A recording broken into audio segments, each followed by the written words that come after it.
Boa noite a todos os presentes. Eu sou o Tarso Bortolini, vice-presidente do Conselho Regional de Farmácia do Rio Grande do Sul, e hoje estou aqui representando todos os diretores do CRF do Rio Grande do Sul. Nessa terceira noite de capacitações promovidas pelo CRF, em alusão à Semana do Uso Racional de Medicamentos, abordaremos o tema judicialização e o uso racional de medicamentos. Reforço que ainda teremos mais duas palestras sobre o RM gratuitas e disponíveis aos farmacêuticos no site do Conselho. Para quem estiver interessado em participar, basta conferir e se inscrever.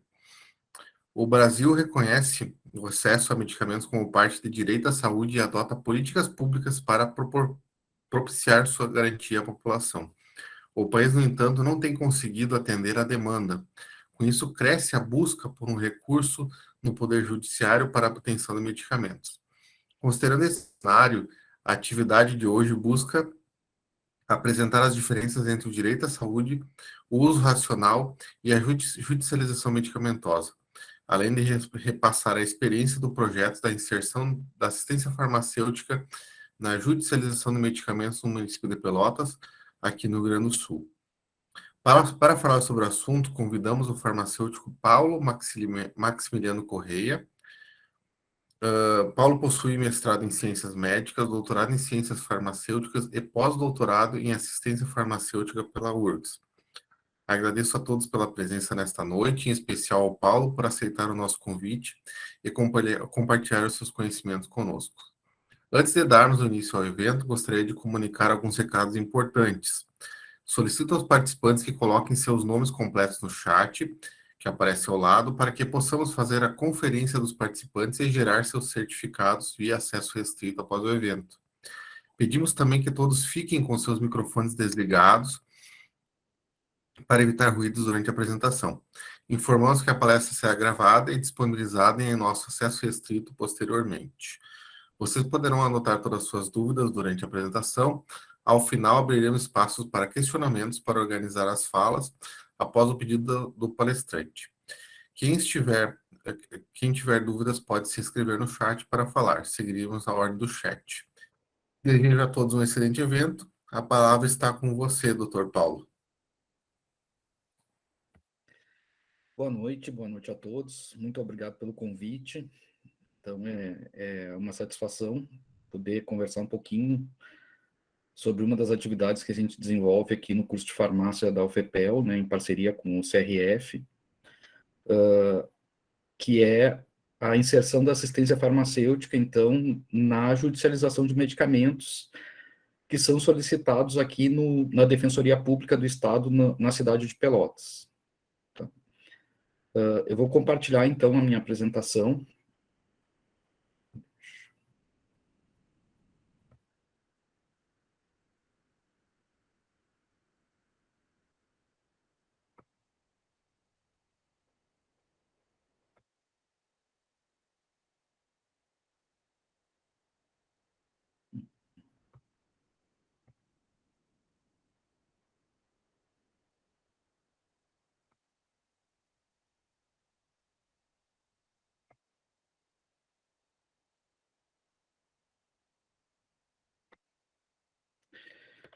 Então, pessoal, o título da apresentação de hoje, o que a gente vai discutir um pouquinho aqui e pensar um pouquinho é sobre essa questão da judicialização de medicamentos e o que isso tem, qual é a relação que essa judicialização tem com o uso racional de medicamentos.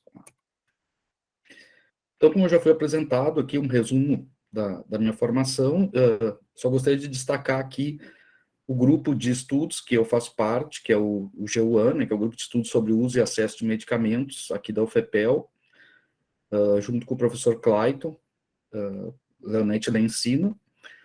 Nós, então, desenvolvemos esse trabalho, que é um trabalho de extensão e de pesquisa, junto à Defensoria e com uma parceria com o Conselho Regional de Farmácia. Então, para iniciar a nossa discussão, gente, a gente tem que levar em consideração qual é o grande problema que nós temos. Nós temos uma demanda que, se não for regulamentada, ela tende a ser praticamente infinita, de recurso financeiro com a solicitação de medicamentos, certo? Por quê? Porque se for liberada a prescrição sem nenhum tipo de controle, é inviável para o Estado ter condições de arcar com as despesas que isso geraria. Não ia ter dinheiro para dar conta, então, das necessidades que a população teria com relação ao medicamento, de uma forma bastante ampla, assim, isso falando apenas de medicamentos, sem falar nas outras solicitações da área da saúde que são encaminhadas para judicialização, como acesso a leitos hospitalares, acesso a próteses e todo tipo de produto de saúde acaba sendo judicializado. E a gente sabe que o recurso é limitado, a gente sabe que mesmo com os controles existentes, ainda já existe, né, a falta de recurso para atender de forma satisfatória toda a população. Então, essa questão de recurso é um limitador que acaba tornando necessárias, então, as medidas que nós vamos discutir aqui hoje, para que se tenha justiça, então, no fornecimento de medicamentos para a população. Então, eu queria trazer um pouquinho aqui para vocês alguns dados que se tem sobre a judicialização, para vocês terem uma ideia da quantidade de dinheiro que nós estamos falando. Tá? Nesse gráfico superior, a gente tem em bilhões de reais o quanto se gasta em judicialização. Tá? E nos gráficos, nos valores mais abaixo, nós temos o quanto isso representa do total que é gasto pelo Ministério da Saúde com medicamentos. Então, a gente chegou a um pico no ano de 2016 de 1,39 bilhões de reais gasto apenas com a judicialização de medicamentos. Tá? Fora todos os medicamentos que são comprados para abastecimento das listas públicas, a Rename, a Remumi. Esses 1,39 bilhões representam 7%, então, do que é gasto com medicamento pelo Ministério da Saúde. Então, vocês vejam que a judicialização traz um impacto significativo sobre os gastos totais de medicamento. Se a gente for pensar em níveis estaduais, a gente pode ver que, na comparação para 100 mil habitantes, o estado disparado que mais judicializa medicamentos no Brasil é o Rio Grande do Sul. Tá? Em média, para cada 100 mil habitantes aqui no Rio Grande do Sul, nós temos 24,72 medicamentos, 24,72 casos de judicialização de medicamentos para cada 100 mil habitantes. No estado de São Paulo, que é o segundo colocado, são apenas 6,79 para cada 100 mil habitantes. Então, a demanda no estado do Rio Grande do Sul sobre no tema judicialização de medicamentos, ela é bastante significativa e muito mais elevada que os outros, né? A gente pode ver que, somando todos os outros estados, o segundo, terceiro e o quarto colocados aqui em termos de judicialização, a gente não chega ainda no valor que é judicializado pelo estado, aqui no estado do Rio Grande do Sul. E o que faz, então, gente, com que as pessoas lancem mão, então, da judicialização como uma forma de obtenção dos seus medicamentos? Onde é que se embasam essas demandas? Né? Então, a primeira coisa que a gente tem que pensar é que lá no artigo 196 da Constituição, a gente tem que a saúde é um direito de todos e um dever do Estado, garantido, então, mediante políticas sociais e econômicas que visem a redução de risco de doenças e outros agravos. E o acesso, aqui está o grande detalhe, universal e igualitário às ações e serviços para sua promoção, proteção e recuperação. Então, a Constituição diz que todo cidadão brasileiro tem que ter acesso universal aos cuidados de saúde. Isso inclui, gente, a farmacoterapia. Então, baseado nisso, né, se entende, algumas pessoas entendem que elas têm direito ao tratamento medicamentoso, que é correto, mas extrapolam isso para qualquer tratamento medicamentoso. O que a gente vai discutir em seguida é se isso faz sentido ou não. Então, no artigo 6º da Lei 8080, que é a lei que cria o Sistema Único de Saúde, né, ele diz que estão incluídas no campo da atenção de saúde, né, do Sistema Único de Saúde, a assistência terapêutica integral, inclusive a assistência farmacêutica. Tá? E no artigo 19, traz que a assistência farmacêutica, a assistência terapêutica integral, a que se refere a linha D, que é a anterior, né, do inciso 1º do artigo 6º, fala que a dispensação de medicamentos e produtos de interesse para a saúde cuja prescrição esteja em conformidade com as diretrizes terapêuticas definidas em protocolos para a doença ou agravo à saúde a ser tratado, ou na falta de um protocolo em conformidade com os dispostos no artigo 19p. Então, aqui, gente, a gente já tem um limitador, tá? Que seria o quê? O que está me dizendo aqui? Que sim, os pacientes, eles têm direito a acesso à assistência farmacêutica, eles têm direito a acesso a medicamento de forma gratuita, como preconiza a Constituição. Entretanto, conforme o artigo 19, no inciso 1º, a dispensação de medicamentos e produtos de interesse à saúde, ela tem que seguir, tem que estar em conformidade com as diretrizes terapêuticas definidas em protocolos clínicos. Tá? Então, não é uma prescrição irracional, certo? Ela tem que estar embasada em algum protocolo clínico para se justificar, certo? Então, aqui a gente tem o primeiro degrau que a gente tem que subir para analisar a coerência, né, e a viabilidade daquela solicitação de medicamento judicial que está sendo feita. Além disso, né, ele coloca que, quando não tiver um protocolo clínico ou uma diretriz terapêutica, a dispensação ela tem que ser realizada com base nas relações de medicamentos instituídas pelo governo federal do SUS. Então, a prioridade é o que está nas listas, na RENAME, na REMUME, nas listas estaduais, tá? Observadas as competências estabelecidas dessa lei, então, responsabilidade pelo fornecimento será pactuada, então, nas comissões intergestores tripartite.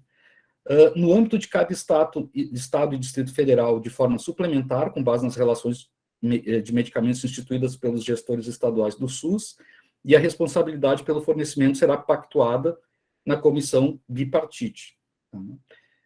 E no âmbito dos municípios, de forma suplementar, com base nas relações de medicamentos instituídas pelos gestores municipais, e a responsabilidade pelo fornecimento será pactuada pelo Conselho Municipal. Então, aqui ele nos diz que o medicamento não estando em protocolo clínico ou em diretriz terapêutica, a preferência tem que se dar pelos medicamentos que estão em listas, seja a lista, a RENAME, né, a lista nacional, seja numa lista federal, ou seja numa lista municipal.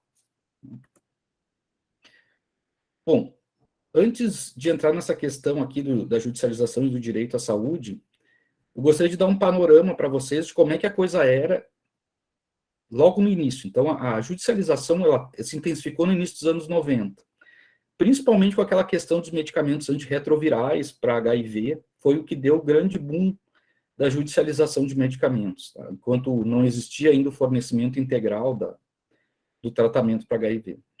O que acontecia lá atrás?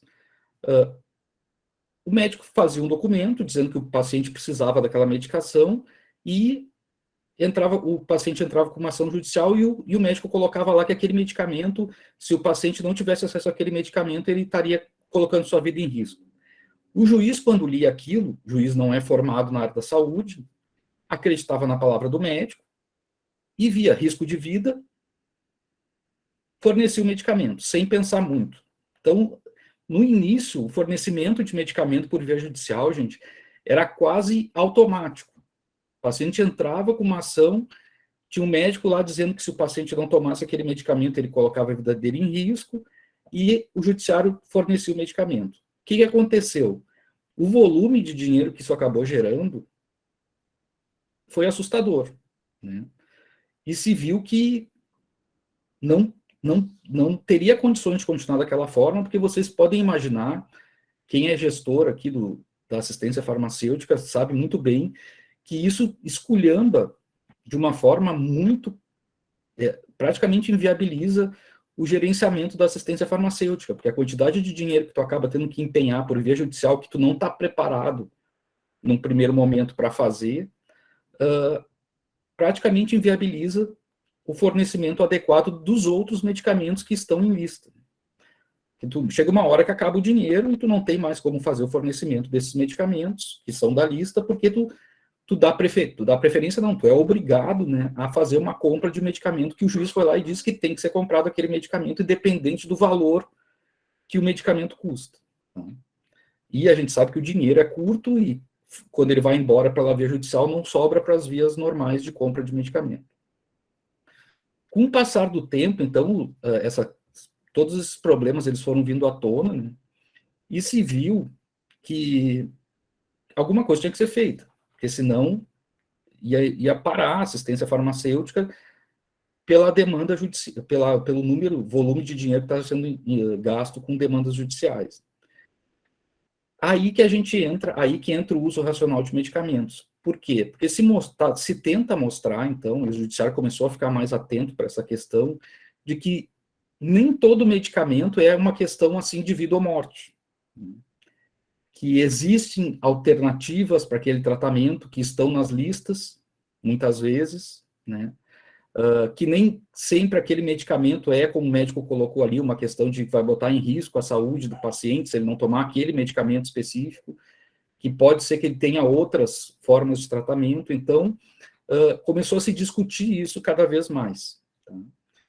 Além disso, gente, no direito, como na área médica também, existem as linhas, né?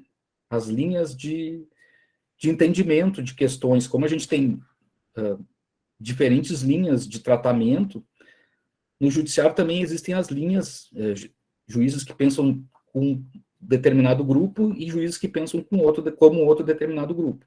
E aqui eu trago para vocês, então, 3 perspectivas que existem na área judicial com relação ao direito à saúde. Tá? Então, hoje se vê muito que uma das perspectivas é de que o acesso por via judicial vai produzir ineficiência e vai desestruturar o sistema, principalmente o sistema de assistência farmacêutica.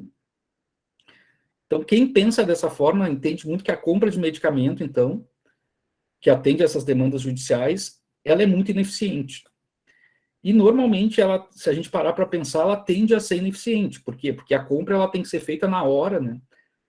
Quando sai a sentença, o município ou o estado, seja lá quem está sendo acionado, tem que desembolsar aquele valor de forma praticamente imediata.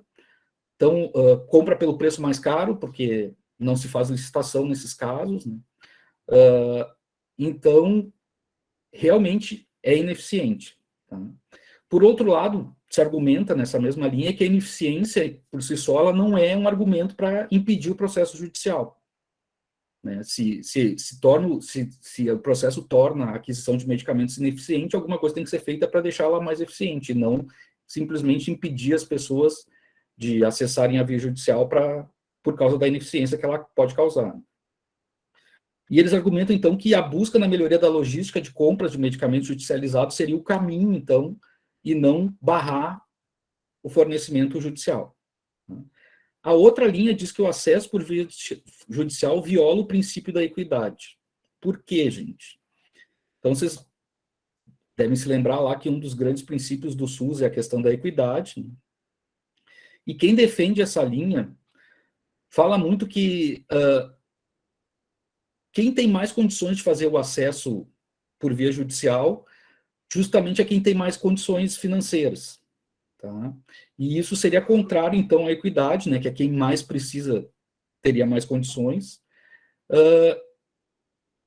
Só que, se a gente olhar os estudos que existem no Brasil, a grande maioria dos processos judiciais, eles vêm da Defensoria Pública. Então, justamente, são de advogados gratuitos para pessoas que conseguem comprovar uma baixa renda, então, que precisam dessa assessoria pública de advogados, né? Então, isso meio que contradiz esse pensamento, né, de que viola o princípio da equidade.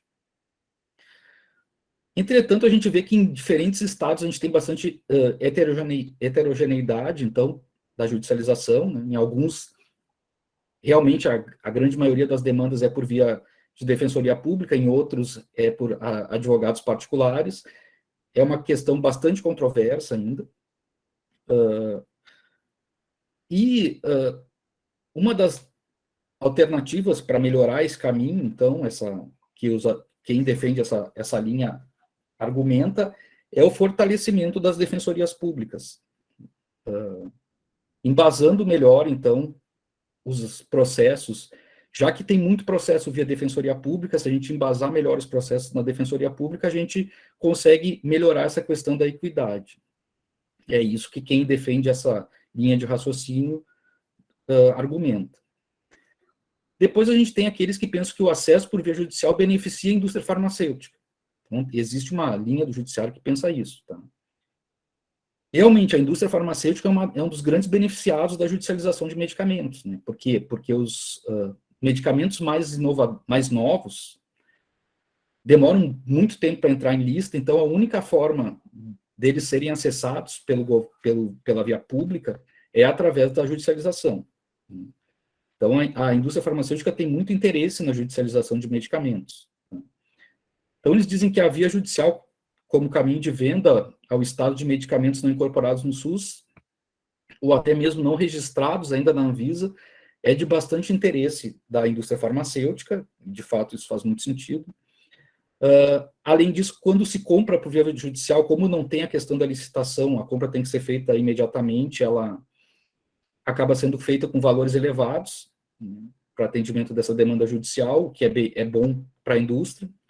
E o desafio, então, é evitar que o direito à saúde acabe levando a abusos econômicos por um setor que tem interesse, então, nessa via de judicialização.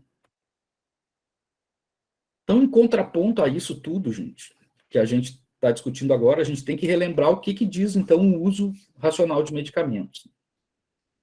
Então, segundo a OMS, a gente vai ter uso racional de medicamentos quando o paciente recebe o medicamento apropriado à sua condição clínica, em doses adequadas às suas necessidades individuais e por um período de tempo adequado e ao menor custo possível para ele e para a sociedade. Então, o custo, que é uma questão que é muito debatida aqui na judicialização, faz parte do uso racional de medicamentos. Então, isso é o primeiro ponto muito tangível de relação entre a judicialização de medicamentos e o uso racional, certo?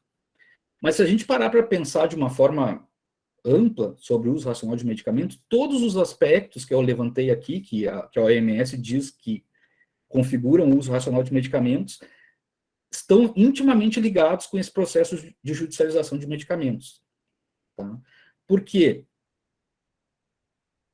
Justamente o que a justiça devia tentar garantir, né, para ser justa, de fato, seria que o paciente recebesse o medicamento apropriado para a sua condição clínica, na dose para a necessidade individual dele e por um período de tempo adequado, e ao menor custo, que seria bom para o Estado, no caso. Então, se a gente pensar qual é a forma mais justa da gente conseguir fornecer medicamento para a população, é garantindo que esse fornecimento siga à risca, então, o que preconiza o uso racional de medicamentos. Pensando nisso, então, gente, foi criado esse projeto de extensão. Tá? Na realidade, ele já foi criado desde 2016, eu nem estava ainda na UFPEL. Tá? Depois que terminei o doutorado, passei 4 anos trabalhando na Universidade Federal do Amazonas, em 2018 vim aqui para Pelotas, né? Passei no concurso aqui. E quando eu entrei aqui, já existia esse projeto, ele era coordenado pelo professor Clayton Leonetti na Ensino, e ele me convidou para ser o coordenador adjunto do projeto. O projeto se chama, então, Inserção da Assistência Farmacêutica na Resolução de Processos de Judicialização de Medicamentos. Como eu falei, então, ele é uma parceria tripartite entre a Universidade Federal de Pelotas, na figura do curso de farmácia, o Conselho Regional de Farmácia do Rio Grande do Sul e a Defensoria Pública do Estado do Rio Grande do Sul, certo? O que a gente tenta fazer nesse projeto, então, gente? A gente tenta promover o uso racional de medicamentos, porque a gente chegou àquela conclusão que eu estava conversando para vocês, que a gente vai ter uma distribuição justa de medicamentos se os preceitos do uso racional de medicamento forem seguidos. Tá? Com isso, a gente pretende também que se tenha uma racionalização de recursos decorrentes, então, da solicitação de medicamentos demandados por via judicial. Então, esse é o grande objetivo geral do nosso projeto. Tá? Como é que funciona, então? Onde é que o farmacêutico entra nessa história aí da judicialização de medicamentos? O que acontece, gente? Chega uma solicitação, então, para a Defensoria Pública do Estado aqui na cidade de Pelotas. Tá? Essa solicitação ela vai ser apreciada pela Defensoria, porque a Defensoria ela não ajuiza, então ela não leva a julgamento toda a solicitação. Primeiro a gente tem uma análise do caso pela Defensoria Pública para ver se vale a pena entrar com uma ação, né, para ver se existe uma chance, um direito ali mesmo que está sendo violado e que se existe uma chance de ganhar a ação, né, que a pessoa está solicitando. O que a gente faz? O que acontece, então? Quando a Defensoria recebe, o defensor é um advogado. Ela não tem, esses defensores públicos, eles não têm formação na área de medicamentos, nem na área médica. Então, para eles é muito difícil analisar o mérito, né, daquela solicitação. Então, o que eles fazem, gente? Eles nos encaminham uma consulta técnica, que eu vou mostrar para vocês. O que a gente faz? A gente busca um embasamento técnico-científico daquela solicitação. Tá? A gente olha, então, se aquela solicitação está embasada no que se tem hoje na literatura científica com relação àquela demanda que está sendo feita. Isso dá origem a um parecer interno, que nós fazemos, então nós elaboramos um parecer e devolvemos esse parecer para a Defensoria. Aqui a gente tem 3 caminhos possíveis, depois que a gente devolve esse parecer para a Defensoria. A gente tem o ajuizamento, né, se a defensora entender, com base nesse parecer, que vale a pena entrar com a ação. A gente tem a recomendação de solução administrativa. Aqui é muito comum naqueles casos em que o paciente está solicitando um medicamento que já faz parte de uma lista. Né? Isso acontece muito. O paciente vai na farmácia do município e não encontra o medicamento que é da farmácia do estado.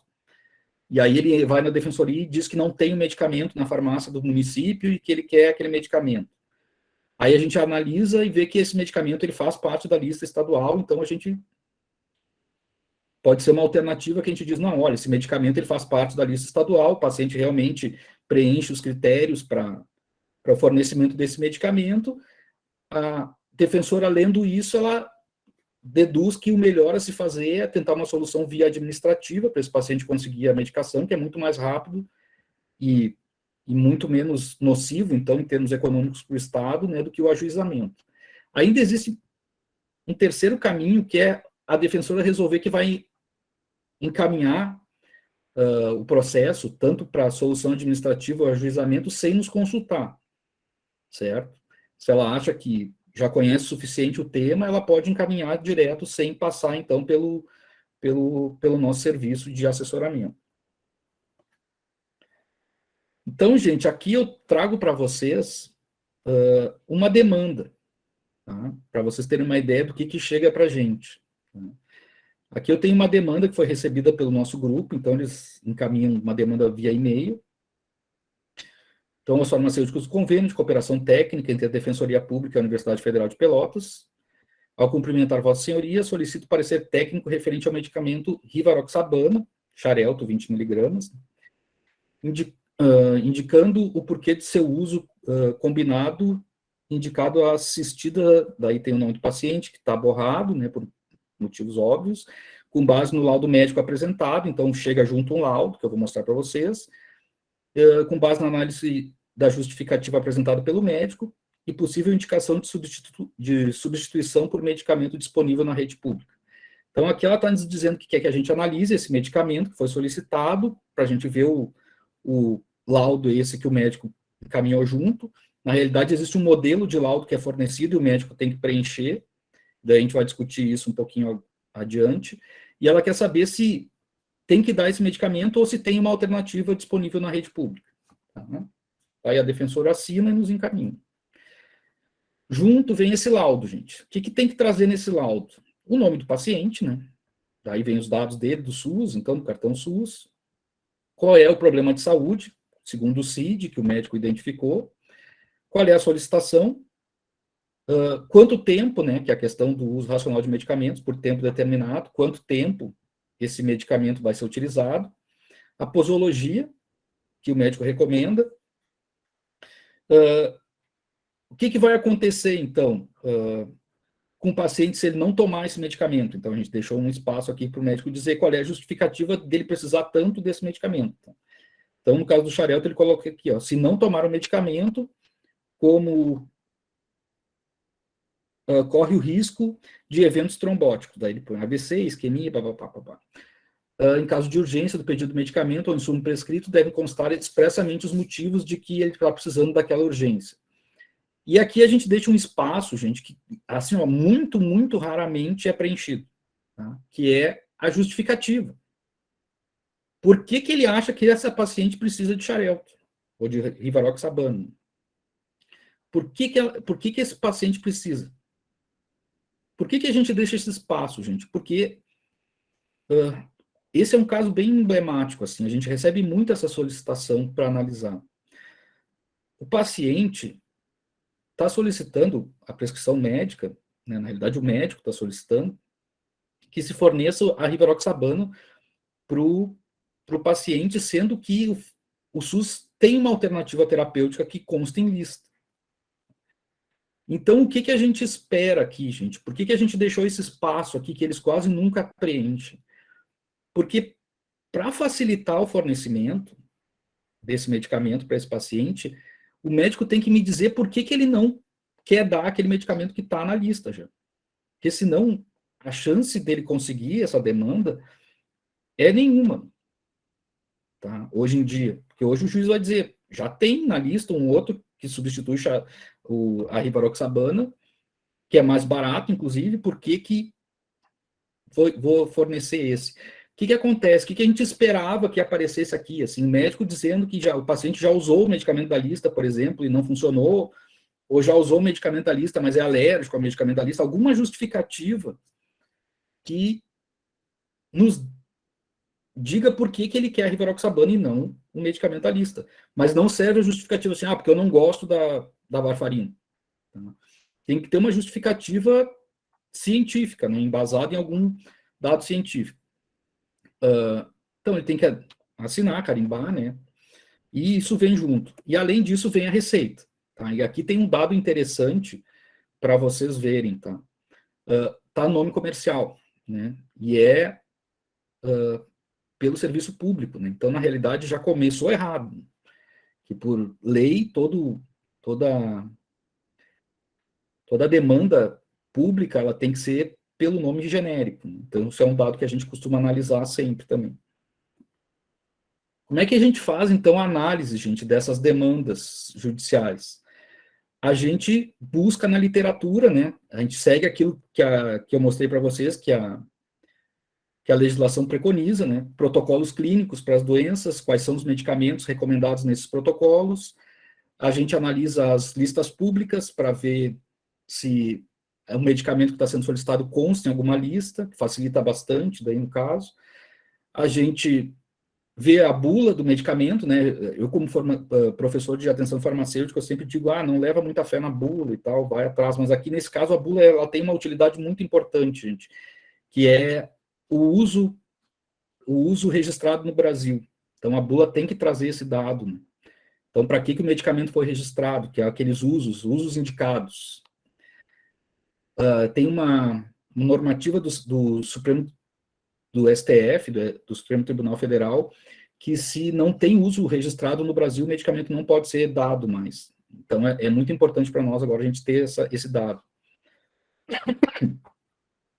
E uma peça importante nesse processo todo é a Conitec. A Conitec, para quem não sabe, é a que avalia a inclusão dos medicamentos nas listas, né, na RENAME especificamente. Então, normalmente, não é para todos os casos, mas em muitos casos a Conitec já avaliou o medicamento. E no caso da rivaroxabana, ela já avaliou o medicamento. E ela faz um relatório dizendo por que ela não incluiu o medicamento na lista. Então, eu vou mostrar para vocês. Mas antes disso, eu vou trazer as demandas, como é que a gente está em termos de demanda nos 4 primeiros anos do projeto. Tá? São os dados que a gente já tem consolidados. Então, assim, a gente teve ao todo 171 pareceres que foram analisados nesses 4 primeiros anos do projeto. Tá? No total, a gente tem 296 medicamentos que foram solicitados judicialização. O que dá uma média de 1,7, né? Quase 2 medicamentos para cada processo. Então, cada processo que a gente analisa, normalmente tem mais de um medicamento sendo solicitado. Os problemas que a gente mais recebe, solicitação, são os transtornos mentais e comportamentais, né? Então, ele teve uma variação, no primeiro ano foi 25% das demandas envolviam esse CID, variou até 19%, foi o mais baixo, o mais alto foi realmente 25%. Depois a gente teve o CDI, que é as doenças do aparelho circulatório, então normalmente esses dois estão em primeiro lugar, às vezes eles se intercalam, mas estão sempre em primeiro, os transtornos mentais e as doenças do aparelho circulatório. Depois a gente tem o desaparelho respiratório, a gente teve uma grande demanda no primeiro ano, depois caiu bastante. E a gente tem as doenças do sistema ósseo-muscular e do tecido conjuntivo, porque a gente tem muita demanda para medicamentos de artrite reumatoide. Né? Depois a gente, analisando as demandas em termos de medicamentos solicitados, a gente tem no primeiro ano o glicopirrone como principal solicitação, depois a rivaroxabana, que eu trouxe para vocês. A rivaroxabana aparece nos 3 primeiros anos direto, assim, ela está sempre encabeçando a lista. A duloxetina também aparece bastante. A pixabana, tá? Que é uma alternativa à rivaroxabana. Né? Rituximab também apareceu. Tá? E aripiprazol. Tá? Uma questão que eu gostaria de comentar com vocês aqui bastante, gente, é a qualidade dessa demanda. Né? Como é que é a qualidade dessa demanda? Normalmente, 1/4 das demandas apenas possui a justificativa, aquela que eu mostrei para vocês, de acesso ao medicamento. Por que é importante o paciente ter acesso àquele medicamento que não está na lista? Isso complica muito para a defensoria analisar a viabilidade de ganhar a causa. Né? Porque sem a justificativa, uma justificativa concreta para a utilização de um medicamento que não está em lista, é praticamente impossível dele conseguir o acesso a esse medicamento. Depois, a questão do embasamento científico. A grande maioria das demandas, ela possui embasamento para usar aquilo que o médico está solicitando, né? Só 32% a prescrição não faz sentido cientificamente, o que está sendo solicitado pelo médico, mas a grande causa de complicação para a gente fazer um relatório adequado e embasar a decisão, então, que a defensoria vai tomar, é a falta de informação. Os médicos entregam um laudo muito mal preenchido, né, que falta informações, porque se a gente olhar os protocolos, muitas vezes tem detalhes que fazem o paciente ter direito ao medicamento, por exemplo, um marcador lá biológico tem que estar acima de um valor X para o paciente ter, para o médico poder prescrever determinada medicação, e o médico não traz essa informação no processo.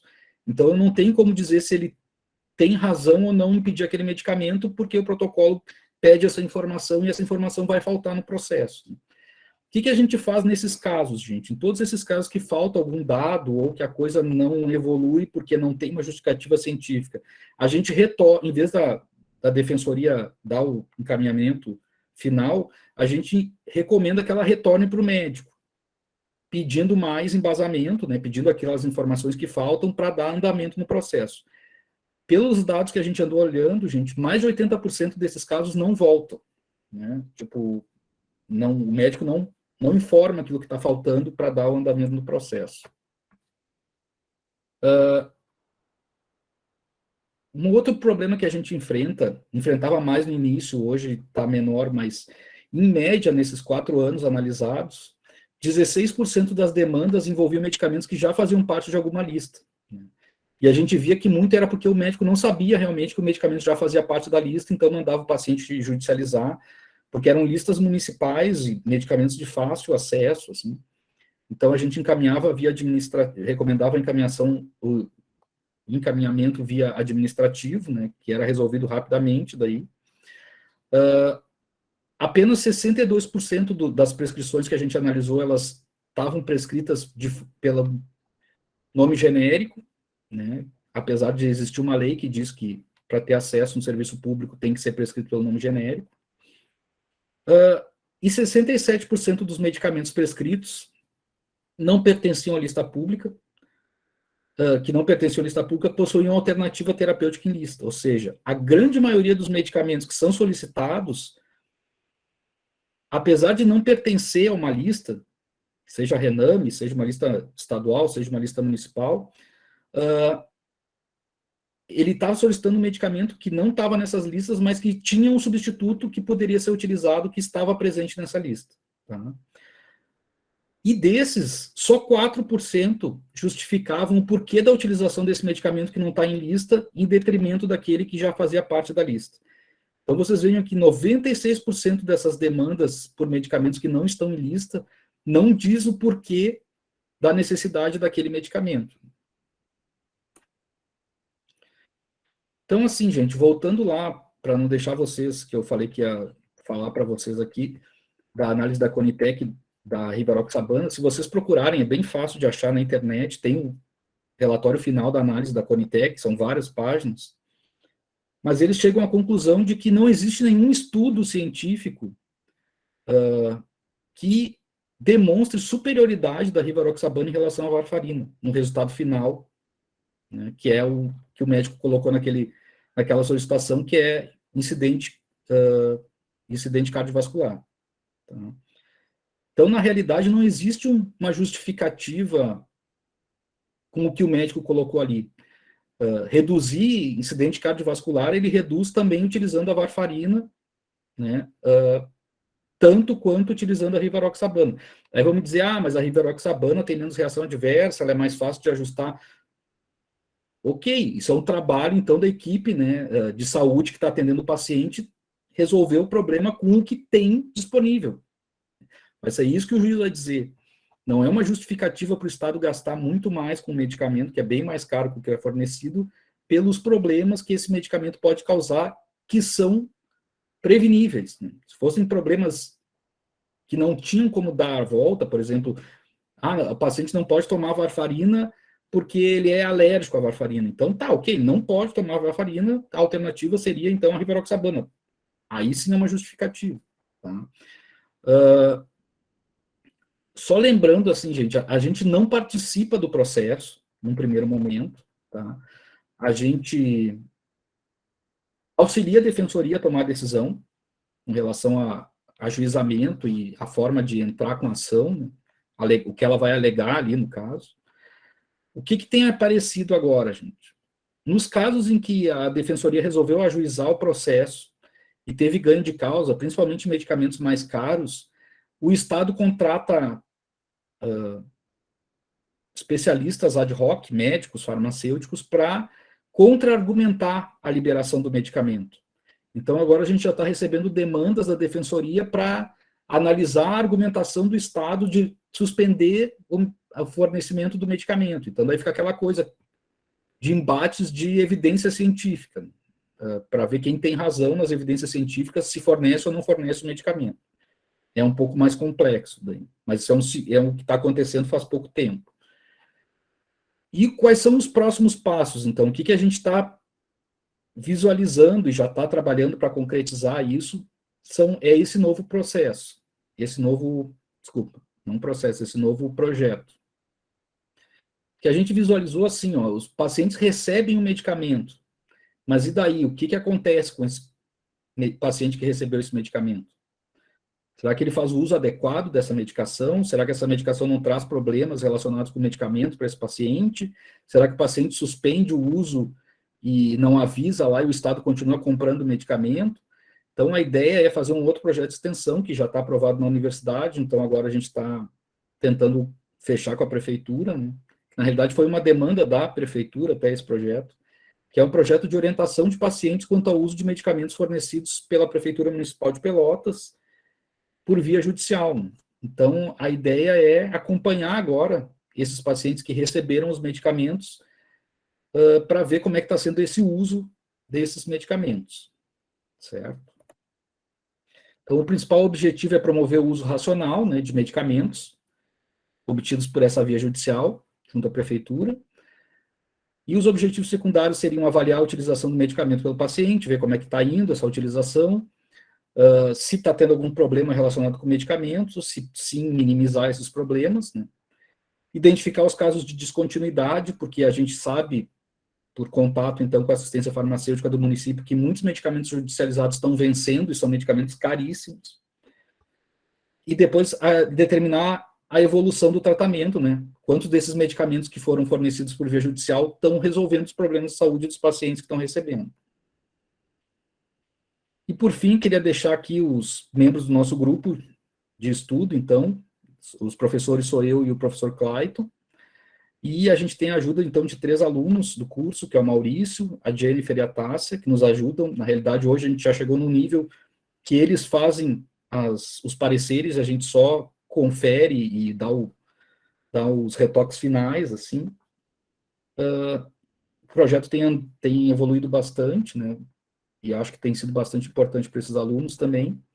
E aqui eu deixo meu contato, para quem quiser mais informações, então é paulo.correa@ufepel.edu.br. Então, muito obrigado pela paciência.